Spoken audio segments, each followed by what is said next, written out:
And this fasting, absolutely a part of that. Absolutely a part of that primordial form of worship. A form of somehow recalling Allah's needlessness, His samadaniyah. A form of learning that we can say no to the lower self, that we can engage in tahammul al-adha, carrying suffering, that we can engage in mukhalafat al-nafs, going against the cravings of the nafs. It's an important lesson. It's good news. So often we say, oh, I can't resist my urges. Well, Ramadan teaches you that actually you can. Some of the most basic ones you can say no to for hour upon hour. That's one of the great gifts of Ramadan, is that it teaches us this rather important lesson.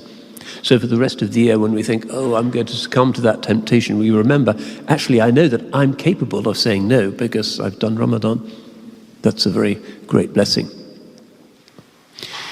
So in this time, this very extraordinary time, when everything is different and the shaitan is not flowing quite so much in our veins, let us try and recall what we are created to be.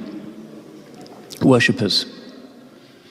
Worshippers who are in a state of loving servitude to the source of all meaning. Worshippers who recognize the true qibla and refuse to make their sajda to anything or anyone else. Worshippers who know that in worship is freedom, and in the following of anything else there is just enslavement to the lower self. Worshippers who rise up towards the light, not those who live their lives confused, rancorous amongst the shadows. This is important. So we ask Allah subhanahu wa ta'ala to give us a blessed Ramadan, to help us to keep the outward ahkam and the rulings of the Sharia correctly, for this is a way of honouring their forms and their divine source and the prophetic bearer, sallallahu alayhi wasallam, who gifted us with these forms.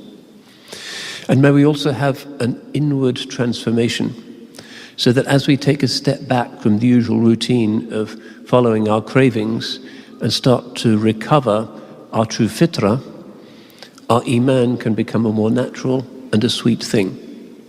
That we hear the Quran more fully, that we participate in the prayer more sincerely, that we remember the qibla more absolutely, and that at the end of Ramadan, inshaAllah, when we step out of our front doors and hear the birds sing, we say, Alhamdulillah, I know what all this means, and it is good, and it is beautiful.